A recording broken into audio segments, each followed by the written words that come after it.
Finally UP TGT का answer की जारी कर दिया गया है। अब बहुत सारे उम्मीदवार के मन में अब एक ही सवाल चल रही है लगातार, आंसर की के बाद कट ऑफ क्या रहेगी। बहुत सारे बच्चों के मन में एक सवाल चल रही है, रिजल्ट कब तक आएगी। यह दो ऐसे सवाल हैं, जितने भी लोग परीक्षा दिए सभी के मन में यह डाउट, यह सवाल चल रही है। तो सारी जानकारी इस वीडियो में बताने वाले हैं। और सबसे बड़ी बात किया जाए, जो आंसर के आने के बाद कट ऑफ का जो ग्राफ है काफ़ी नीचे गिर चुका है, काफ़ी नीचे गिर चुका है। निगेटिव मार्किंग नहीं होते हुए भी बहुत सारे बच्चों के आंसर के आने के बाद मार्क्स में घटाव देखने को मिला, यह एक फैक्ट है।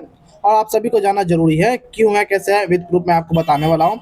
और सेकंड सबसे बड़ी बात हो जाती है कि 65.85%, यानी कि 65.85% ऐसे कैंडिडेट हैं जो मिनिमम क्वालिफाइंग मार्क्स भी नहीं ला पाए, यानी कि जो मिनिमम क्वालिफाइड मार्क्स लाने की क्राइटेरिया होती है वो भी अचीव नहीं कर पाए।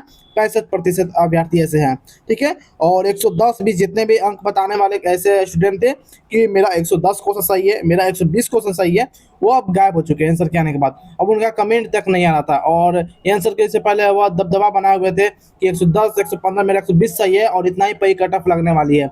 मैं उन सभी को बता दूं कि जितने भी लोग बोल रहे थे कि मेरा 120 क्वेश्चन सही है, 120 पे कट ऑफ जाएगी, 115 पे कट ऑफ जाएगी, 117 पे कट ऑफ जाएगी, वो आप यूट्यूब से गायब हो चुके हैं। बात करेंगे, सारी जानकारी आपको इस वीडियो में बताने वाले हैं। तो सबसे पहले बात करते हैं टोटल वैकेंसीज को लेकर। तो टोटल वैकेंसी की अगर बात करेंगे तो 3539 टोटल वैकेंसी है। फॉर्म कितने अप्लाई किए गए, अगर एक्यूरेट डाटा मैं आपको बताऊं तो 8,68,531 टोटल फॉर्म अप्लाई किए गए। राउंड फिगर में 8.5 लाख करीब में आप लेकर चल सकते हैं, इस पर हम आगे बात करेंगे।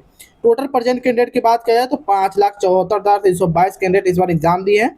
वहीं बात करेंगे एग्जाम डेट को लेकर, तो 2 दिन आपका एग्जाम चला था, 3 और 4 जून को। तो पिछले वीडियो में कमेंट आया था, देखिए 2 दिन एग्जाम चला है, क्या इस पर नॉर्मलाइजेशन होगा। देखिए नॉर्मलाइजेशन पर भरोसा मत रखिए, क्योंकि नॉर्मलाइजेशन होगा या नहीं होगा ऐसे विभाग की तरफ से कोई अभी इस पर टिप्पणी नहीं किया गया। तो अभी हम लोग मानकर चलेंगे कि नॉर्मलाइजेशन नहीं होगा, ठीक है।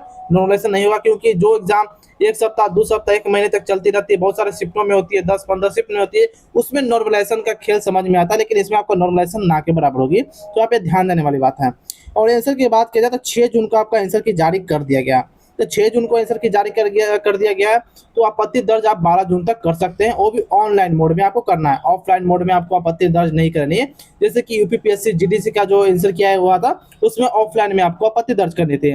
चाहे तो आप डाक विभाग के द्वारा आप कर सकते हैं, पोस्ट ऑफिस के द्वारा भेज सकते हैं, या उनके ऑफिस जाकर आप खुद से सबमिट कर सकते हैं। लेकिन ऐसा इसमें कुछ नहीं है, आप खुद ऑनलाइन अपने इसके पोर्टल पर जाकर, ऑफिशियल वेबसाइट पर जाकर आप कर सकते हैं, जो कि इनका ऑफिशियल वेबसाइट यहाँ पर आप देख रहे हैं, upessc.up.gov.in पर जाकर कर सकते हैं। हालांकि सभी सब्जेक्ट का इस बार आंसर की जारी कर दिया गया, इसमें कोई दो राय नहीं है। आगे बात करते हैं, यहाँ हर सब्जेक्ट के कैटेगरी वाइज प्लस किस किस कैटेगरी में कितने सीटें उपलब्ध है, किस कैटेगरी में 0 है, आप सभी को यहाँ दिख रहे होंगे। जैसे कि बात का एग्जाम्पल में SC ST में बात किया जाए तो सीटें ना के बराबर है। जैसे कि ST आप देख सकते हैं 000, ST मात्र 4 सब्जेक्ट है, 4 ही पोस्ट है पूरे बालक वर्ग में, यानी कि मेल में क्या है। वहीं फीमेल में बात करें तो 0, फीमेल में तो कोई सीटें नहीं है एसटी में, यहाँ कट ऑफ कुछ बनेगी नहीं। और फीमेल में बात करें 326 पोस्ट है, और मेल के लिए टोटल 3213 पोस्ट है, जो कि मैंने आपको पिछले भी यहाँ पर आपको मैंने शो कर दिया था, ताकि आपको आगे का जाकर कोई दिक्कत ना हो, ठीक है। यहाँ पर आप सारा कुछ देख समझ सकते हैं। आगे बात करते हैं नेक्स्ट, यानी कि कितने सब्जेक्ट में कितने लोगों ने अप्लाई किया था फॉर्म को लेकर। फॉर्म अप्लाई की अगर हम बात करेंगे तो 43,000, यानी कि साइंस की बात करें तो 43,000 फॉर्म में से भरे गए थे। जी हाँ दोस्तों, 43,000 फॉर्म भरे गए थे। वैकेंसी कितनी थी, तो 541 वैकेंसी थी, और एक सीट के लिए आपको 80 कैंडिडेट को फाइट कम से कम करना पड़ेगा आपको, एक सीट आपको चाहिए। तो मैथ की बात किया जाए तो इसमें टोटल 85,000 वैकेंसी, 50,000 पोस्ट, इसमें 50,000 इसमें फॉर्म गिरे हुए हैं, जिसके लिए वैकेंसी थी 533 के लिए 85,000 फॉर्म इस पर आए हुए थे। आपको यहाँ अगर आपको एक कैंडिडेट से अगर आपको एक सीट चाहिए तो आपको 160 कैंडिडेट से यहाँ फाइट करना पड़ेगा।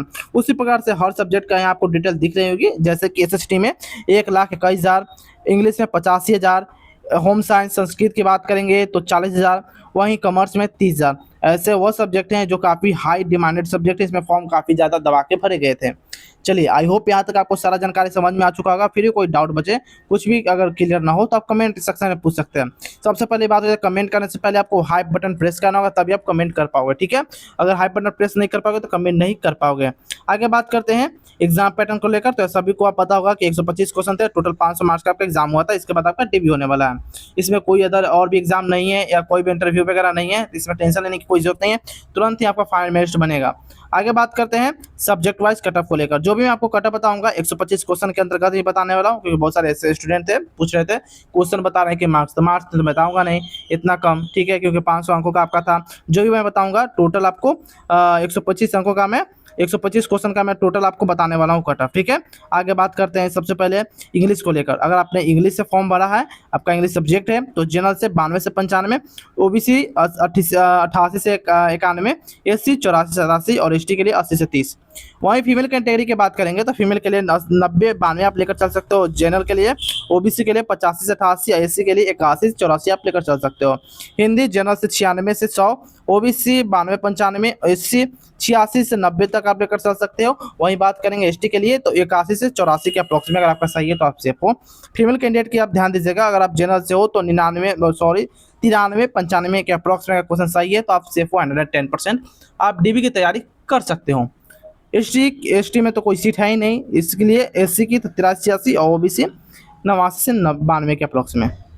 गणित की बात करेंगे तो गणित के लिए आपको जनरल से 88 से 92, ओबीसी के लिए 84 से 87, एससी के लिए 80 से 83। फीमेल के लिए बात करें तो जनरल से 50 से 88, ओबीसी 82 84, एससी के लिए 80 से 82।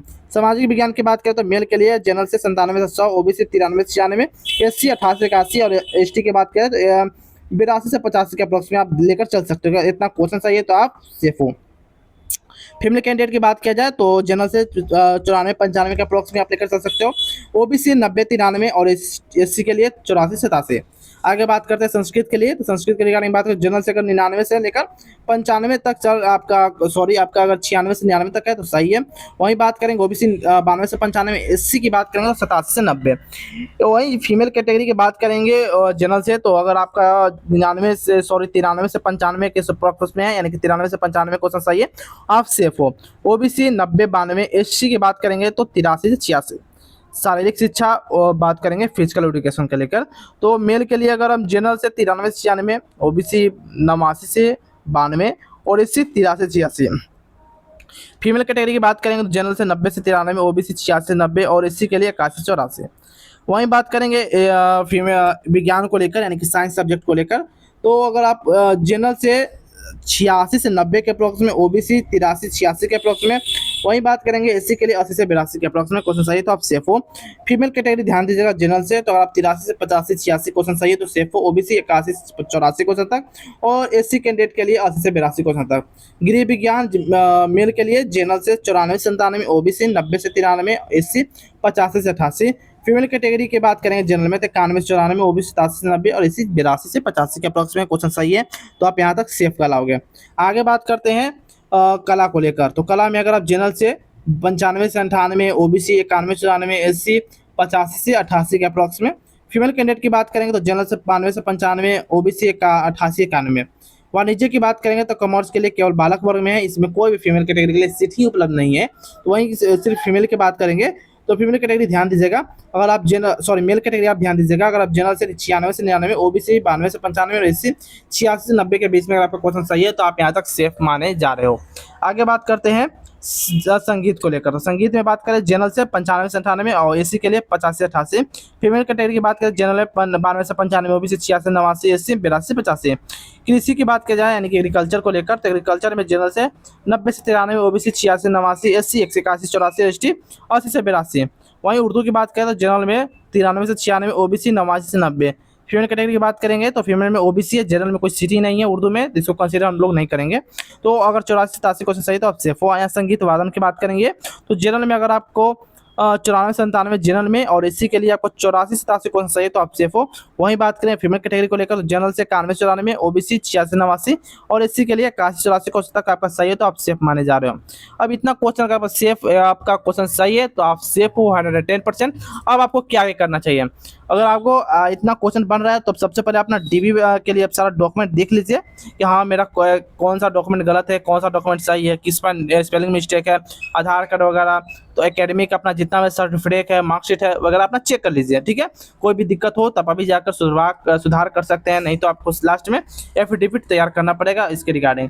आई होप मैंने आपको जितना समझाया सारा कुछ समझ में आ चुका होगा। बात करते हैं रिजल्ट को लेकर। तो रिजल्ट आपको इस मंथ के लास्ट में आपको देखने को मिल जाएगी। जैसे कि आप लोग पीजीटी का देखें तो उसी प्रकार टीजीटी का आप लोग इस मंथ के लास्ट में आप लोग देख सकते हैं, ठीक है। बाकी बात करेंगे और इसके नए अपडेट को लेकर, तो कुछ भी नया अपडेट आती है डीबी के रिगार्डिंग, रिजल्ट के रिगार्डिंग, तो सबसे पहले आपको इस चैनल पर देखने को मिल जाएगी। तो चैनल को आप सब्सक्राइब कर सकते हो, बेल आइकन दबा सकते हो। तो फिर मिलते हैं कोई और इन्फॉर्मेटिव वीडियो में, तब तक के लिए जय हिंद जय भारत दोस्तों।